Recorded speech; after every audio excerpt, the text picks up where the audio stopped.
Hello, welcome to my channel. My name is Jenny. I'm from JennyCardDesigns. Thanks so much for stopping by to spend some time with me here today.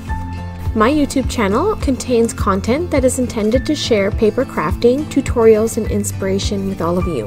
I hope that you enjoy. So let's get started with today's project. I'm going to be creating some alcohol ink backgrounds and making a set of cards out of them. So for this project, I'll be using a mix of different cardstocks. I have some Kodak photo paper. I've got some 5x7 silver sparkle alcohol ink cardstock, some heavyweight Yupo paper, as well as some translucent Yupo paper. I've also got some blending solution, and then I've got a bunch of alcohol inks. Now I've just got a mix of my favorite colors. I've got some alcohol ink pearls, I have some alloys, I have some regular ink, and then I've also got this alcohol ink blower. So I'm just going to start by grabbing one of my sheets of paper.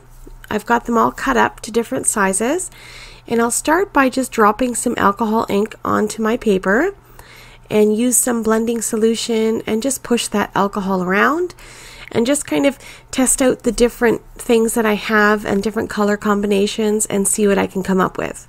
I just have some fun here. I'm not doing anything particular.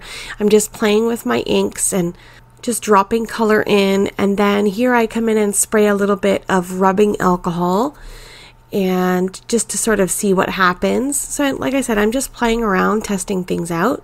And then I go and add in some pearl alcohol ink and some more blending solution, and I'm not happy with the way it's going, so I add more ink, I add more blending solution, and I just blow it all around until I'm satisfied with the result. So I sat down and did this for a few hours. I really just went to town trying out all my different papers, and this was the result. I came up with a ton of backgrounds. I had just so much fun playing with this and testing out the alloys and how different alcohol inks react on different cardstocks and different papers. And so I mean, really, I can't show you how to recreate any of these. It's just me having some fun. So just pull out some alcohol inks and see what you can come up with. So let's take these backgrounds and make some cards with them. Okay, so let's start with envelopes. Linked below is a free download for Jen-Velopes, my reference guide, plus many more templates just like this one. These templates give you the measurements to create your own handmade envelopes using any cardstock in your stash. So we'll start with a piece of 8.5 by 11 sheet of cardstock, and we're going to cut that down to 7 1/4 by 9 7/8. Then we'll go over to the scoreboard and put the 7 1/4 inch side in the top of the scoreboard, and we'll make our first score at 3/4 of an inch and then 6 1/2 inches. Rotate the cardstock one turn to the left and score at 3 1/8 of an inch and 7 1/2 inches. I'm just going to mark out with a pencil the areas that I'm going to cut off. My little envelope reference guide in the right hand side of the screen will show you that as well, to show you what parts of the cardstock that I'm going to trim off. And in this instance, I combined steps 3 and 4 to make clean, smooth cuts. And then I'll just erase my pencil marks, and then I'll start creasing all of my folds. So once I've got all of my folds creased and my envelope starting to come together, you'll see that I have 2 flaps and one is longer than the other. The one that's longer is the bottom part of the envelope where you're going to add adhesive to.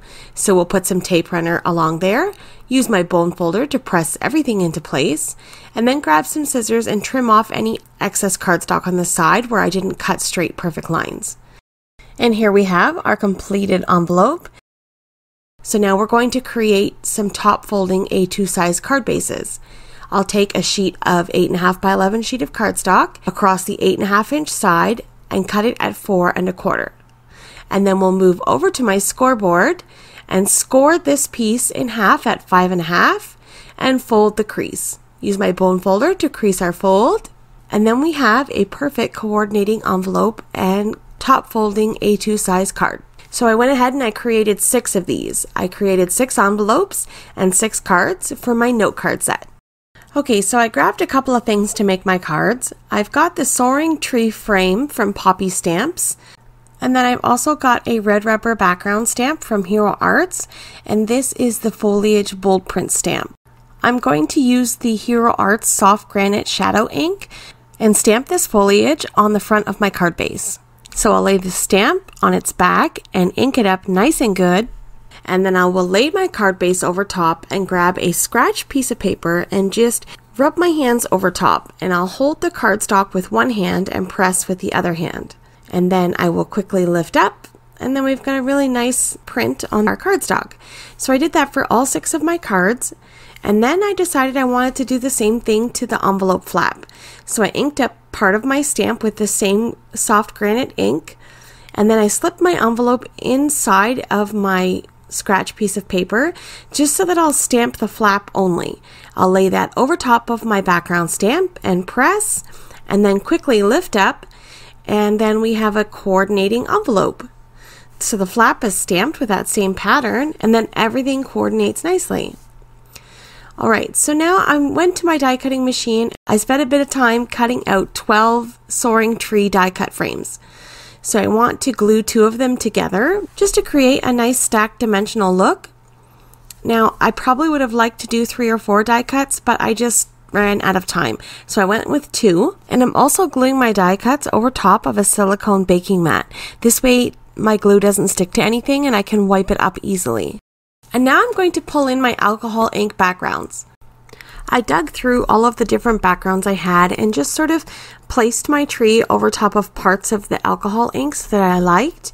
And I used a pencil to mark where I wanted to cut out and used my tonic trimmer and trimmed out those panels.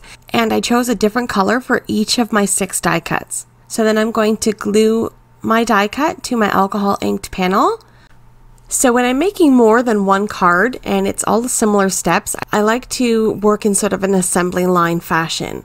So as you've seen already, I created all of the card bases, all of the envelopes, all of the die cuts, all of the panels, and now I'll start gluing these things down. Some of the glue seeped out over my panels, so I just used my electronic eraser to help me buff off some of that sticky stuff that might be sitting on top. So I glued all 6 of my die cuts to my card bases. And now we're going to go work on a sentiment. I grabbed that JennyCardDesigns Elegant Florals 2 stamp set. I really like this scripty font here in this Thinking of You stamp. So I stamped that with JennyCardDesigns Slate ink. This is just a dark gray ink, and I think it coordinates nicely with my card. And then trimmed them out using my tonic trimmer. And then I'm going to grab a piece of foam tape. And this is how I scientifically match up my sentiment strips.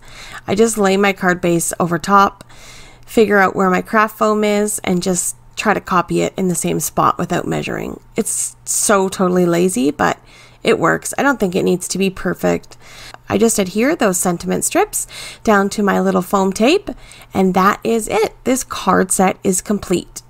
Here are my 6 beautifully colored alcohol ink panels with my Soaring tree die cut frame. I think it's so dainty and elegant and a little bit extra special. I hope that you enjoyed this project and got inspired to use some of your alcohol inks. Pull them out and have some fun. Okay, so that's it for today's video. Thank you so much for taking time out of your day to spend it here with me. Coming up on screen are a few videos that I think you may enjoy. Have yourself a lovely day, and I will see you in the next one. Bye!